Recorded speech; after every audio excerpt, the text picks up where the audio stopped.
నమస్తే welcome to Shri paper news. ముందుగా headlines. ముఖ్యమంత్రి చంద్రబాబు నాయుడు అధ్యక్షతన ఏపీ కేబినెట్ భేటీ. వైసీపీ ప్రభుత్వం తీసుకొచ్చిన రివర్స్ టెండరింగ్ విధానాన్ని రద్దు చేస్తూ ఆమోదించిన కేబినెట్. ఎన్టీఆర్ జిల్లా కొండూరు కిడ్నీ బాధితులను పరామర్శించిన కలెక్టర్ సృజన. కిడ్నీ రోగులను గుర్తించి వారికి అవసరమైన సదుపాయాలు కల్పిస్తామని భరోసా. అక్టోబర్ 3 నుంచి 12వ తేదీ వరకు ఇంద్రకీలాద్రిపై దసరా ఉత్సవాలకు అన్ని ఏర్పాట్లు పూర్తి చేయాలని ఆలయ అధికారులకు ఆదేశం. ఏపీ సచివాలయంలో సీఎం చంద్రబాబు నాయుడు అధ్యక్షతన రాష్ట్ర మంత్రివర్గం సమావేశాన్ని నిర్వహించారు. ఈ భేటీలో పలు కీలక నిర్ణయాలకు కేబినెట్ ఆమోదం తెలిపింది. వైసీపీ ప్రభుత్వం తీసుకొచ్చిన రివర్స్ టెండరింగ్ విధానాన్ని మంత్రివర్గం రద్దు చేసింది. పాత విధానంలోనే టెండర్లు పిలిచే ప్రతిపాదనకు కేబినెట్ ఆమోద ముద్ర వేసింది. ఏపీ సచివాలయంలో సీఎం చంద్రబాబు నాయుడు అధ్యక్షతన రాష్ట్ర మంత్రివర్గ సమావేశాన్ని నిర్వహించారు. ఈ భేటీలో పలు కీలక నిర్ణయాలకు కేబినెట్ ఆమోదం తెలిపింది. వైకాపా ప్రభుత్వం తీసుకొచ్చిన రివర్స్ టెండరింగ్ విధానాన్ని మంత్రివర్గం రద్దు చేసింది. పాత విధానంలోని టెండర్లు పిలిచే ప్రతిపాదనకు కేబినెట్ ఆమోద ముద్ర వేసింది.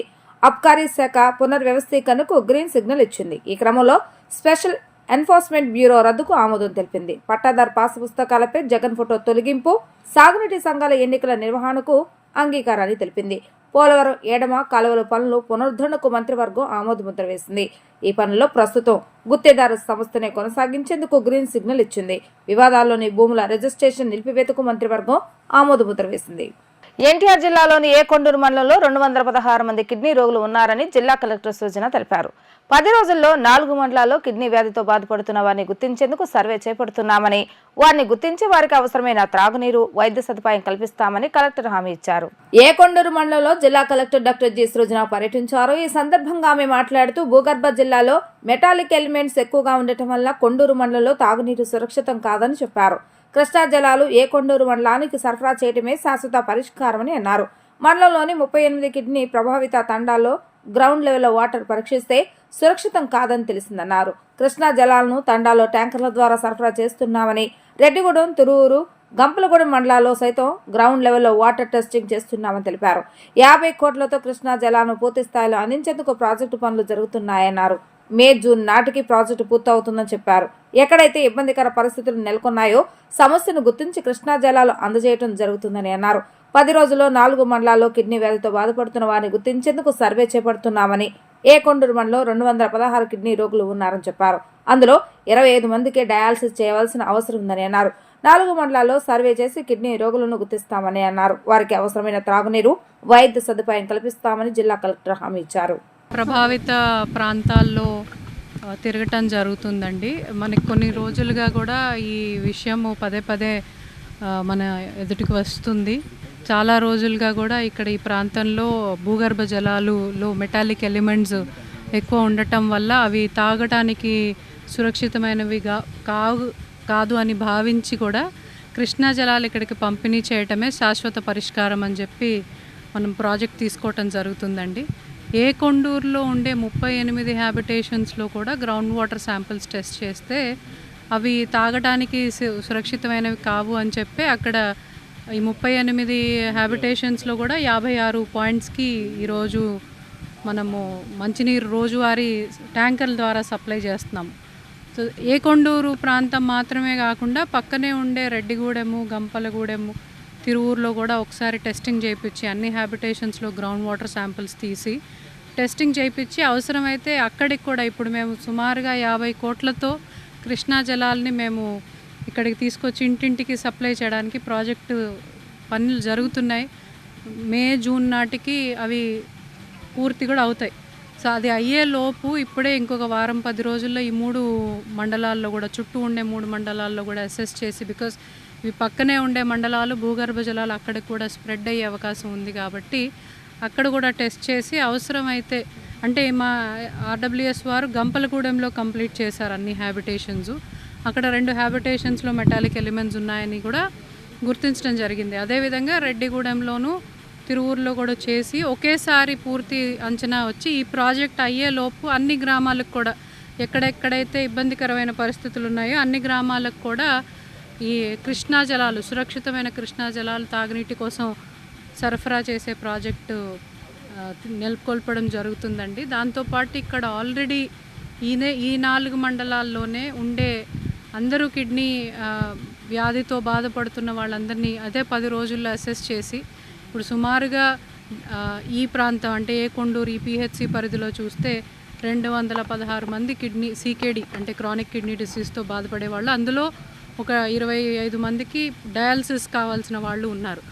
ఇంద్రకీలాద్రిపై దేవి శరన్నవరాత్రులు అక్టోబర్ 3వ తేదీ నుంచి 12వ తేదీ వరకు జరగనున్నాయి. ఈ ఏడాది దసరా ఉత్సవాలు 10 రోజుల పాటు నిర్వహించనున్నారు. అక్టోబర్ 3వ తేదీన ప్రారంభమయ్యే దసరా ఉత్సవాలు 12వ తేదీన సాయంత్రం కృష్ణానదిలో శ్రీ దుర్గామల్లేశ్వర స్వామి వార్లకు జరిగే హంసవాహన సేవతో పరిసమాప్తమవుతాయి. ఇంద్రకీలాద్రి శ్రీ దుర్గామల్లేశ్వర స్వామి వార్ల దేవస్థాన వైదిక కమిటీ నిన్న ప్రత్యేకంగా సమావేశమై దసరా ఉత్సవాలపై సమీక్ష జరిపింది. ఉత్సవాల ఏర్పాట్లు, అలంకారాలపై ఆలయ ఈవో కెఎస్ రామారావుకు వివరించడంతో పాటు దేవాదాయ శాఖకు తెలియపరిచింది. ప్రతి ఏటా దసరా ఉత్సవాల్లో తొలి రోజున చేసే స్వర్ణ కవచాలంకృత దుర్గాదేవి అలంకారం లేకుండానే ఈ ఏడాది ఉత్సవాలు ప్రారంభం కానున్నాయి. గత ఏడాది అమ్మవారికి కొత్తగా మహా చండీదేవిగా అలంకారం చేయగా ఈ ఏడాది ఆ అలంకారాన్ని కొనసాగించనుంది. ప్రతి నెల పౌర్ణమి రోజున అమ్మవారికి స్వర్ణ కవచం అలంకరించడంతో ఈ ఏడాది దసరా ఉత్సవాలలో తొలి రోజున స్వర్ణ కవచం అలంకరించడానికి వైదిక కమిటీ సభ్యులలో అధ్యక్షులు సుముఖత వ్యక్తం చేయలేదు. దీంతో వైదిక కమిటీలో చర్చ అనంతరం 10 రోజులు వచ్చిన తిథులను అనుసరించి అమ్మవారికి చేసే అలంకారాల తుది జాబితాను సిద్ధం చేశారు. ఆటో డ్రైవర్లపై ఫైన్లు విధిస్తే ఆత్మహత్యలకు దారితీస్తుందని city auto workers union CITU గౌరవ అధ్యక్షులు దొనేపూడి కాశీనాథ్ అన్నారు.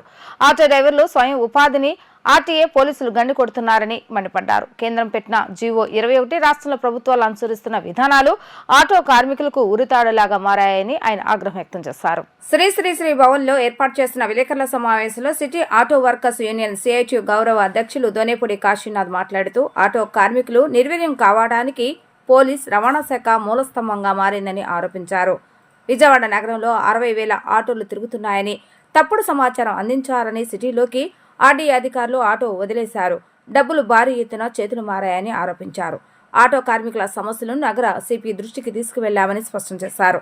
విజయవాడ సిపి శేఖర్ బాబు సానుకూలంగా స్పందించారని, ఆటో డ్రైవర్లపై ఫైన్లు ఆపాలని సంబంధిత శాఖ అధికారులకు తెలిపారు. ఓ గర్భిణీ స్త్రీ మణిపాల హాస్పిటల్ బయట ఆటో ఎక్కించుకున్నందుకు రవాణా శాఖ 10,000 రూపాయలు ఫైన్ వేశారని, గర్భిణీ స్త్రీ రవాణా శాఖ అధికారులు కాలు పట్టుకుంటాను అన్నా క్షమించలేదని ఆవేదన వ్యక్తం చేశారు. ఆన్లైన్లో ఫైన్ అంటూ ఆటో డ్రైవర్లపై వేయటం అమానుషమని పేర్కొన్నారు. 10 తారీఖు తర్వాత ఇదే రకమైనటువంటి వరవడి ఆపామని చెప్పినటువంటి ప్రకటన వాస్తవ రూపం దాల్చాలి, ఆచరణ రూపం తీసుకోవాలి. ఎక్కడా ఫైన్లు వేయటానికి వీల్లేదు. 2వ తారీఖు నుంచి ఇదే రకమైనటువంటి వరవడి కనుక కొనసాగేటట్టయితే మా కార్యాచరణ ప్రకటిస్తామని చెప్పనేటువంటిది నగరంలో అవసరమైతే మిగిలిన సంఘాలను కలుపుకొని ఆటో బంద్కి కూడా పిలిపిస్తామని చెప్పనేటువంటిది కూడా ఈ సందర్భంగా చెప్పదలిచాం.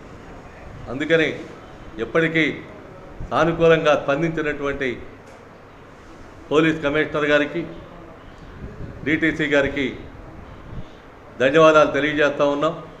వీటిని మీ కింది స్థాయి అధికారుల ద్వారా అమలు జరిపించేదానికి తక్షణం పూనుకోమని చెప్పనని కోరుతా ఉన్నాం. భవిష్యత్తులో ఈ రకమైనటువంటి వరవడి కొనసాగకుండా 425 సిటీ బస్సులు ఉన్నటువంటి విజయవాడ నగరం, 1 కాదు 2 కాదు, ఇన్ని సిటీ బస్సులు రేపు ఉచిత బస్సు ప్రయాణం అని చెప్పనేటువంటి పేరుతో ఇందులోనే గనక వెళితే ఇంకా ఆటోలకి జర్నీ ఎక్కడ, ఆటో ఎక్కడ, ఆటో ప్రయాణం ఎక్కడ, ఆటో సాధనం ఎక్కడ అని చెప్పనని ఎత్తుక్కోవాల్సినటువంటి పరిస్థితులు కల్పించకుండా ఉన్నదాన్నే యథాతథ స్థితి కొనసాగించాలి. ఇప్పుడున్న పరిస్థితే కొనసాగాలి. 10 తారీఖు తర్వాత నుంచి ఆ తర్వాత వచ్చే రిజిస్ట్రేషన్ పర్మిట్ ఇచ్చేటువంటి ఆటోల్ని ఆర్టీఏ నిలవరించాలి. ఆయా డిస్ట్రిబ్యూటర్ల ఊబిలో పడకుండా, వాళ్ళ చేతిలో పావు కాకుండా నిలబెట్టేటువంటి దానికి ప్రయత్నం చేయాలి. బయట నుంచి ఆటో 1వ తారీఖు తర్వాత రాకుండా చూడమని చెప్పి, ఈలోపు ఉన్నటువంటి సిటీలో తిరిగే అన్నిటికీ నంబర్లు ఇవ్వమని చెప్పి ఈ సందర్భంగా విజ్ఞప్తి చేస్తా ఉన్నాం. అల్లు అర్జున్ నువ్వు హీరో అనుకుంటున్నావా? కామెడియన్ మాత్రమే అని చలమల శెట్టి రమేష్ బాబు ఎద్దేవా చేశారు. చిరంజీవి, పవన్ కళ్యాణ్, నాగబాబు అండ చూసుకుని సినిమాల్లోకి వచ్చావు, వారిని విమర్శించే స్థాయి నీకు లేదని పేర్కొన్నారు. చిరంజీవి అంటే సినీ ఇండస్ట్రీలో ఒక మహావృక్షం లాంటివాడు. ఎన్నో సంఘ సేవలు, బ్లడ్ బ్యాంక్ నిర్వహణ, ఎంతో మందికి జీవితాన్ని ప్రసాదించిన మహనీయుడు చిరంజీవి. నువ్వు నీడనిచ్చిన చెట్టుని విమర్శిస్తావని ఆయన స్పష్టం చేశారు. అల్లు అర్జున్ పై జనసేన పార్టీ గన్నవరం సమన్వయకర్త చలమలశెట్టి రమేష్ బాబు ధ్వజమెత్తారు. హీరో అల్లు అర్జున్ పై మీడియా సమావేశంలో తీవ్ర స్థాయిలో జనసేన గన్నవరం నియోజకవర్గ సమన్వయకర్త చలమలశెట్టి రమేష్ బాబు మండిపడ్డారు. ఈ సందర్భంగా ఆయన మాట్లాడుతూ, నీ బాబు అల్లు అరవింద్ నువ్వు పిల్లికి కూడా భిక్షం పెట్టలేనటువంటి వాళ్ళు అని ఆగ్రహం వ్యక్తం చేశారు. మీ స్థాయి ఏమిటో నువ్వేమిటో ముందు చూసుకో అని అన్నారు. నువ్వు తొందరలో చిరంజీవి, పవన్ కళ్యాణ్, నాగబాబు కాళ్ళు కడిగి నీళ్లు నెత్తిన చల్లుకుంటే గానీ నువ్వు చేసిన తప్పు సరికాదని అన్నారు. డిసెంబర్ నెలలో నీ సినిమా రిలీజ్ అయ్యి మా నియోజకవర్గంలో ఎలా ఆడుతుందో చూపిస్తా. నీ పెక్సిల్ కట్టేవాళ్ళు ఇక్కడ ఎవరూ లేరని ఆయన స్పష్టం చేశారు. అల్లు అర్జున్, నువ్వు నేర్చుకున్న సంస్కారం నిజంగా హీనమైపోయింది.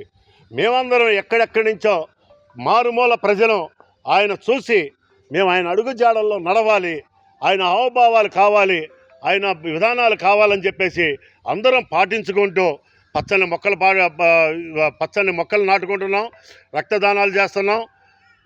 పుట్టినరోజు సందర్భంగా ఒక కేకులు కట్ చేయడమే కాదు, పేద ప్రజలకి లేకపోతే ఎక్కడ హాస్పిటల్స్లో కానీ ఎక్కడ అనాథలు ఉన్నారో, ఎక్కడ అమాయకులు ఉన్నారో వాళ్ళని ఆదుకోవడానికి వాళ్ళ పిలుపుని అందుకుని అభిమానులుగా ఈ రాష్ట్రంలో అత్యధికంగా తయారయ్యాం.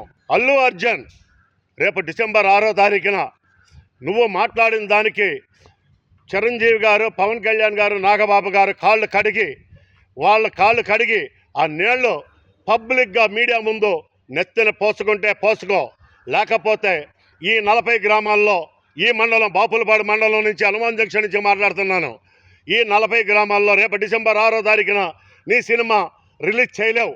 ఏ థియేటర్లోనూ నీ సినిమా ఈ ప్రాంతంలో రిలీజ్ కాదు.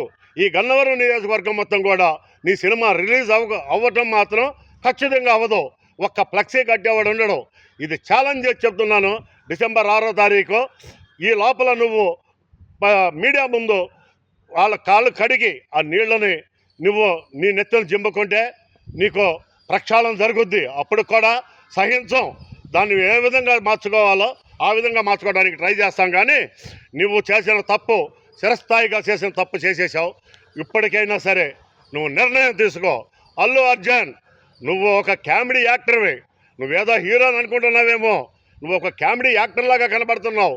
ఆ కామెడీ వరకే కానీ నువ్వు ఒక హీరోగా మాత్రం భావించుకోబాకు. హీరో అంటే రామ్ చరణ్ అంటే యాక్షన్తో కాదు, హావభావాలు, తండ్రి వాళ్ళ భావాలు అందిపుచ్చుకుని ఆయన మాట్లాడే డిబేట్లు చూడు. ఎక్కడైనా సరే రామ్ చరణ్ మాట్లాడే విధి విధానాలు చూడు. ఎంత క్లాసుగా, ఎంత అఫీషియల్గా కానీ, ఎంత సౌమ్యంగా మాట్లాడుతున్నాడో, ఎంత అణిగిమణిగి ఈ ప్రజల కోసం మాట్లాడుతున్నాడో, ఎంత సర్వీస్ చేస్తున్నాడో కూడా తెలుసుకో. మీ తండ్రి పిల్లికి బిచ్చం పెట్టని అల్లు అరవింద్ గారు ఎక్కడైనా సరే సేవా కార్యక్రమాల్లో ఎక్కడైనా ఉన్నాడా? ఈ రాష్ట్రాన్ని ఎక్కడైనా కాపాడారా? నీ కుటుంబం గురించి చెప్తావేంటి? నీ కుటుంబం ఏదో గొప్పదనుకుంటున్నావేమో, నీకేదో సైన్యం ఉండాలనుకుంటున్నాము. చూపిస్తూ సైన్యాన్ని రేపు డిసెంబర్ 8వ తారీఖు అన్నావు. ఆ రోజును చూపిస్తూ నీ సైన్యాన్ని మేము చూస్తాం. గన్నవరం మండలం కేసరపల్లి వద్ద ఏలూరు కాలువలో టవేరా కారు దూసుకువెళ్లింది. కారుతో పాటు ఏలూరు కాలువలో ప్రమాదవశాత్తు గల్లంతైన వ్యక్తి కంకిపాడు మండలం మారేడుమాక గ్రామానికి చెందిన గుడిసె రాజేష్ గా గుర్తించారు. బుధవారం తెల్లవారుజామున సుమారు 2 గంటల సమయంలో ప్రమాదం జరిగింది. ఈ ప్రమాదంలో గల్లంతైన గుడిసె రాజేష్ భార్య స్థానిక పోలీస్ స్టేషన్ లో ఫిర్యాదు చేశారు. గుడిసె రాజేష్ భార్య అనుష ఫిర్యాదు మేరకు పోలీసులు ఎన్టీఆర్ఎఫ్ సిబ్బంది గాలింపు చర్యలు చేపట్టారు. సంఘటన జరిగిన ప్రదేశం వద్దకు కుటుంబ సభ్యులు చేరుకుని రాజేష్ ఆచూకీ కోసం కన్నీరు మున్నెవరవుతున్నారు. అనుష అండి, మా హస్బెండ్ పేరు రాజేష్.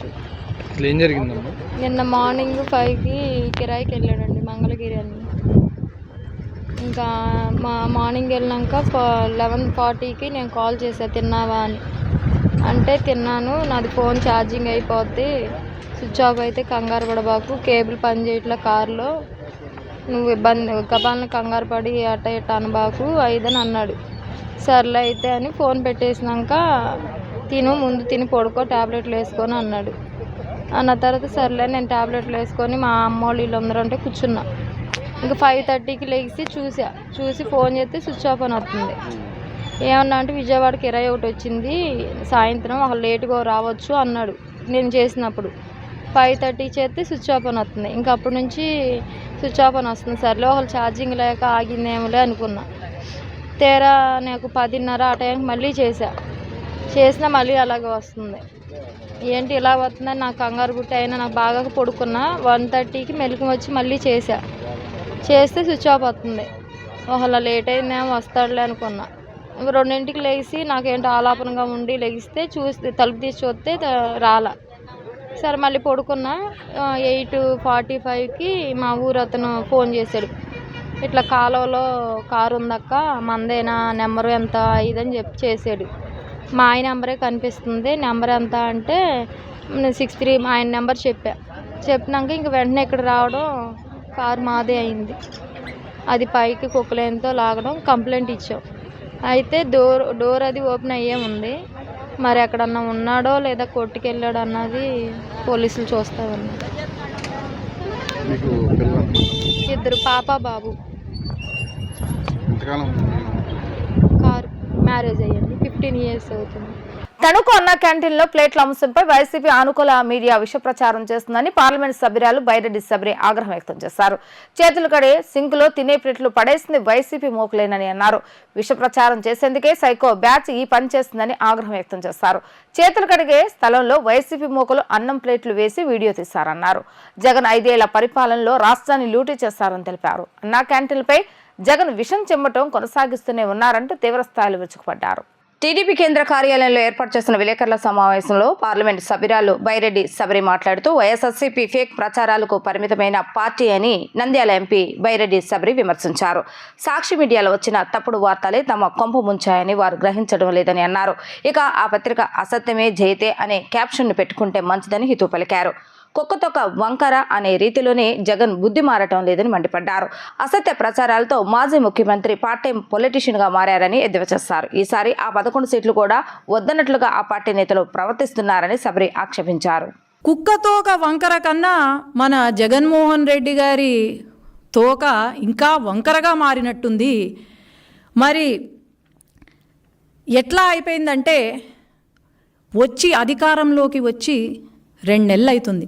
ఈ 2 నెలల్లోనే అన్నా క్యాంటీన్ మొదలుపెట్టాం.